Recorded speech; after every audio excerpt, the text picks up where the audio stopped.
दोस्तों मेरे पहचान करके होता नाम संतोष, रहने के लिए नई मुंबई में रहता हूँ। सबसे पहला धन्यवाद करना चाहूँगा मेरे ग्रेट अपलाइन जिन्होंने मुझे इस बिजनेस में लाया। मेरे से 4 साल से छोटे मेरे छोटे भाई साहब। तो नए लोगों को एक सवाल पूछना चाहूँगा, अगर ये बिजनेस गलत होता तो क्या सगा भाई मुझे इस बिजनेस में लाता? नहीं। मतलब बिजनेस अच्छा है, बराबर ना? ऐसे मेरे ग्रेट अपलाइन यमा लाइफस्टाइल के डबल आईडी आईटीसी और एक आईडी जीटीसी संकेत सर को सबसे पहला मैं धन्यवाद करना चाहूँगा।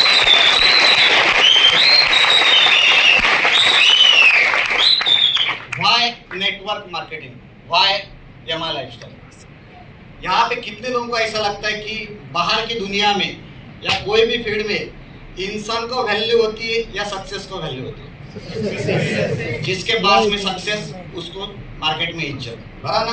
आप दिखने के लिए कितने सुंदर हो या आपके पास में कितना बड़ा एजुकेशन है, उसके ऊपर आपको मार्केट में कोई वैल्यू होती है नहीं है। उसका मैं एग्जांपल देना चाहूँगा। जॉनी लीवर को कितने लोग जानते हैं? सभी जोड़ते हैं, बराबर? अभी जॉनी लीवर और मैं अगर कहाँ पे अगर खड़ा है और आपको अगर सेल्फी निकालना है तो आप सबसे पहले किसके साथ निकालने का काम करोगे? क्यों? जॉनी के सामने सुंदर मैं क्यों? तसं पाहिलं तर कलर मध्ये खूप फरक आहे ना आमच्या दोघांमध्ये, पण फोटो तुम्ही बरोबर काढणार क्योंकि वो सक्सेसफुल है। मतलब आज मार्केट में सक्सेस को वैल्यू है और नेटवर्क मार्केटिंग यमा लाइफस्टाइल साधारण व्यक्ति को बड़ा सक्सेस देने का काम करता है, इसलिए इस बिजनेस में साधारण व्यक्ति ने आना चाहिए। समझ में आ रहा मैं क्या बोल रहा हूँ? अभी अगला एक दूसरा सवाल, यहाँ पे कितने लोग हैं जो अपने लाइफ में फाइनेंशियल प्रॉब्लम में? सगळ्यात मला माहिती आहे काही लोकांना असतात, सब लोग फाइनेंशियल प्रॉब्लम में। फाइनेंशियल प्रॉब्लम से आप बाहर निकलना चाहते हो तो इस बिजनेस में आना चाहिए। उसका मैं एग्जांपल में देना चाहूंगा दोस्तों। हमारे भी लाइफ में बहुत सारे फाइनेंशियल सिचुएशन थे, हम लोग इस बिजनेस में क्यों आए और इस बिजनेस के माध्यम से आज हमारे लाइफ में क्या बड़ा परिवर्तन हो गया, आपको एक 5 मिनट बताने की मैं कोशिश करूंगा। मैंने मेरी पहचान तो करके दी, लेकिन उसके बाद में हम 3 भाई और मेरे से एक बड़ी बहन। मेरे पिताजी का एपीएमसी मार्केट पता है आपको नई मुंबई में? जो पहला भाईकाना दादर में था, जो 1992 साली नई मुंबईला शिफ्ट झालं। मेरे पिताजी का वहाँ पे बहुत बड़ा व्यापार था। मेरे पिताजी रात को 1-1:30 बजे उठ के जाते थे, उस व्यापार को करने के लिए लाखों रुपए का टर्नओवर होता था। और मेरे पिताजी लाखों रुपए का टर्नओवर करके लाखों रुपए जो कमाते थे, उसके ऊपर हम 4 बच्चे लोग बहुत लाड प्यार से बड़े हुए। लेकिन आदमी के लाइफ में प्रॉब्लम कभी बोल के आता है क्या कि बाबा मैं आ रहा हूँ, तू रेडी रहे? ऐसा कभी होता है? आपको आपके प्रॉब्लम ने कभी फोन किया है कि बाबा मैं उद्या येते तू रेडी रहा, आणि तुम्ही म्हणता आज मूड नाही परवा है? ऐसा होता नहीं ना, प्रॉब्लम कभी बोल के आते नहीं दोस्तों। मेरे पिताजी का अच्छा खासा बिजनेस था। मेरे पिताजी को उनके दोस्त लोग बोलते थे कि बाबा तुम्हें इकडे इन्वेस्टमेंट करा, हे करा, ते करा। मेरे पिताजी बोलते थे मुझे ज़्यादा इन्वेस्टमेंट करने की जरूरत नहीं है, मेरा ऑलरेडी धंधा बहुत जोर में है, मेरे पास में लाखों रुपए का इनकम आ रहा है, मेरे बच्चों का फ्यूचर सेट है। ऐसे मेरे पिताजी उस टाइम पे बोलते थे। लेकिन मेरे पिताजी को कुछ दिनों के बाद में पैरालिसिस का अटैक आया। अरे मेरे पिताजी इस दुनिया से चले गए। अभी मेरे पिताजी जाने के बाद में मैं नई मुंबई मॉडर्न कॉलेज में SY BCom में था। मेरे 2 छोटे भाई स्कूल में जा रहे थे और मेरे से जो बड़ी बहन थे उसका ग्रेजुएशन हुआ था। अभी पिताजी जाने के बाद में पिताजी का जो लाखों रुपए का जो व्यापार था, जिसमें बहुत बड़ा कंपटीशन था, उधारी के ऊपर चलता था, पिताजी जाने के बाद में उस धंधे को अभी हमें करना है, घर की जिम्मेदारी लेना है। तो मुझे और मेरे भाई साहब संकेत सर को एजुकेशन छोड़ना पड़ा और घर की जिम्मेदारी लेने के उस बिजनेस में हमें जाना पड़ा।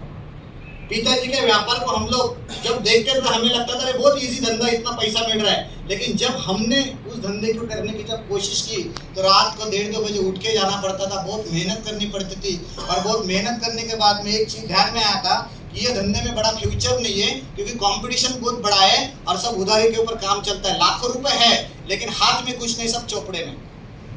और ये हम देख रहे थे। 6 साल हमने वो मेहनत किया और 6 साल मेहनत करने के बाद में संकेत सर और मैं, हम दोनों एक दिन शांत बैठे और एक दूसरे को एक सवाल करने लगे कि यही पिताजी का धंधा अगर हम लोग आगे जाके करेंगे तो शायद हमारा फ्यूचर बनेगा नहीं, क्योंकि इस धंधे में अभी बहुत बड़ा कंपटीशन हो गया।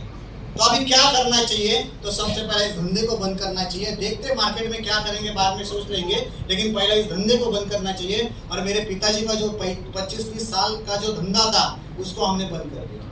अभी पिताजी का धंधा बंद करने के बाद में हमारे घर में फाइनेंशियल सिचुएशन इतनी खराब होने लगी कि खाने की भी प्रॉब्लम आने लगी। इतनी सिचुएशन खराब होने लगी कि हमारे पास में जो प्रॉपर्टी था वो बेचने पड़ा और भाड़े के रूम में रहना पड़ा। उसके बाद में इतने हमारे लाइफ में प्रॉब्लम आने लगे कि मेरी माँ उस टाइम पे जिंदा थी और उसके गले के ऊपर 60 तोला सोना था मेरे पिताजी के टाइम पर। मेरे पिताजी के टाइम पे जो 60 तोला सोना था, मेरे माँ के गले के ऊपर का एक एक सोना हम लोग लेते थे और सोनार के पास में गिरवी रखते थे और उसके ऊपर घर खर्चा चलाते थे, क्योंकि इनकम सोर्स ही पूरा बंद हो चुका था। और ऐसा करते करते करते मेरे माँ के गले के ऊपर का 60 तोला सोना ब्याज में ऐसा ही डूब गया। हम लोग और बर्बाद हो गए। और मेरी माँ ये सब देख रही थी उसके आंखों से कि मेरा पति था उस टाइम पे, मेरे बच्चों का और मेरा लाइफ क्या था। और आज सिचुएशन ऐसी कि घर में खाने की भी प्रॉब्लम है, भाड़े के रूम का हम लोग भाड़ा भी नहीं दे सकते थे, ये सिचुएशन था। और ये सब कुछ देखने के बाद में मेरे माँ ने भी प्रेशर ले लिया और 6-7 साल के बाद में वो भी इस दुनिया से चली गई। जब मेरी माँ इस दुनिया से चली गई, क्यों लाइफ में पैसा चाहिए, यहाँ पे आपने तालियां बजाई, का नमस्कार, बहुत जोर से चिल्लाया, सब कुछ किया, आपने हंसी मजाक किया, लेकिन लाइफ में क्यों पैसा चाहिए उसका मैं अभी एग्जांपल आपको दूंगा। मेरी माँ जब इस दुनिया से चली गई ना, हम लोग भाड़े के रूम में रहते थे सानपाड़ा स्टेशन के वो साइड में, 1 रूम किचन में। मेरे माँ का डेड बॉडी ऐसे घर में पड़ा हुआ था। हम 3 भाई और मेरे से बड़े बहन रो रही थी क्योंकि दुनिया का हमारा आखिरी सहारा निकल गया था। हम रोते रोते हमारे दिमाग में कैलकुलेशन चालू था कि माँ तो इस दुनिया से चली गई दोस्तों, लेकिन अभी इसको घर में रख के मतलब नहीं, उसको उठा के अभी स्मशान भूमि तक लेके जाना पड़ेगा और उसके ऊपर अंतिम संस्कार करने पड़ेंगे, बराबर है कि नहीं। लेकिन उसके बच्चों की वो भी औकात नहीं थी कि 2-4 हज़ार रुपये हमारे पास में नहीं थे। उस माँ को लेके कैसे जाए, हमारे ऊपर बहुत बड़ा टेंशन था। और उस टाइम पे कौन से रिश्तेदार ने, दोस्त ने पैसा खर्चा किया हमको आज भी पता नहीं दोस्तों। लेकिन जब मेरे माँ का प्रेत उस स्मशान भूमि में जल रहा था ना, उस टाइम पे हम तीनों भाइयों ने कसम खाया कि आज के बाद में इतना मेहनत करेंगे, इतना मेहनत करेंगे, पैसे के वजह से माँ को सुख नहीं दे पाएंगे, लेकिन अपने पीछे जो भी अपना जो परिवार रहेगा उसको पैसे के लेके कोई प्रॉब्लम आना नहीं चाहिए। इतना हम लोग पैसा कमाएंगे दोस्तों। और आज मुझे बताने के लिए बहुत खुशी होती है, इस इंडस्ट्री में हम 3 भाई फुल टाइम काम कर रहे हैं। पहले भाई ने जब इस बिजनेस की शुरुआत की थी, खास व्यक्ति समझ के मुझे लाया था, लेकिन उस टाइम पे मैंने ना बोला था। 2 साल के बाद भी उनके सक्सेस को देख के मजबूरी में मुझे आना पड़ा, उनके साथ में मैं मजबूती से टिका रहा। हम दोनों का सक्सेस देख के सबसे छोटा वाला मैं इस बिजनेस में आ गया। मैं हमेशा कहता हूँ इस बिजनेस में आना तो अकेले मत आना, इस बिजनेस में आना तो अकेले मत आना, पूरे परिवार को साथ में लेके आना। 1 और 1 2 नहीं होते, 11 होते हैं। आज हम तीनों भाइयों की ताकत, हम बाहर के फील्ड में जब मेहनत कर रहे थे पिताजी का बिजनेस बंद करने के बाद में, तो 10-15 हज़ार भी नहीं मिलता था।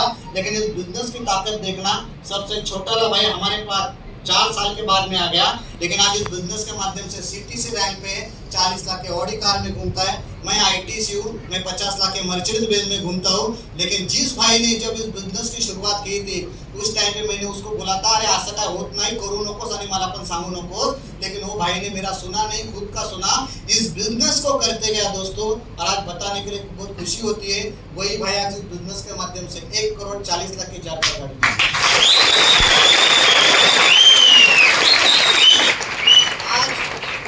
हर एक व्यक्ति के पीछे बाप का नाम लगता है कि नहीं लगता है? माँ का नाम लगता है क्या? आज इस दुनिया में मेरे पिताजी नहीं है तो हमारे पीछे उनका नाम लग रहा है, लेकिन मेरे माँ का नाम कभी जिंदगी में लग नहीं सकता था। लेकिन इस बिजनेस की ताकत आज हमारे पास में जितनी भी गाड़ियां है घर में, हम लोग जब शोरूम से गाड़ी लेते हैं तो सबसे पहले हमारे माँ का नाम उस गाड़ी के ऊपर डालते, उसके बाद में पूजा करते दोस्तों। हर एक गाड़ी के ऊपर मेरे माँ का नाम। ये बिजनेस साधारण व्यक्ति को जीरो से हीरो बनाने का काम करता है। आज आपके ऊपर आपका परिवार डिपेंड है, आज आपके घर में आपके माँ बाप आपके ऊपर डिपेंड है, आपके बच्चे आपके ऊपर डिपेंड है, आपकी वाइफ आपके ऊपर डिपेंड है। आज आप जितना भी कमा रहे हैं उसके ऊपर उनका लाइफ चल रहा है दोस्तों। लेकिन एक डिसीजन लेके अगर इस बिजनेस की शुरुआत करते हो और आपके लाइफ का जो कीमती समय 2-4 घंटा आप इधर उधर बर्बाद करते हो, वही 2-4 घंटा अगर इस बिजनेस में लगा के हमारे साथ में अगले 3 से 5 साल काम करोगे, तो शायद जो दिक्कत हमारे लाइफ में पैसे की वजह से आई थी, वो दिक्कत अगर आपके लाइफ में आएगी तो ये पैसे की वजह से सॉल्व हो सकती है दोस्तों। तो निर्णय आपका है, क्योंकि परिवार आपका है, आपको तय करना है क्या करना और क्या नहीं करना। ना बोलना बहुत आसान है, लेकिन हाँ बोलने के बाद में अगर 3 साल यहाँ पे मेहनत करोगे तो आपके वजह से आपके परिवार की जिंदगी बदल सकती है दोस्तों। तो आ जाइए हमारे साथ में, हम लोग साथ में मिलकर मेहनत करेंगे। Wish you all the best. जय हिंद, जय लाइफ।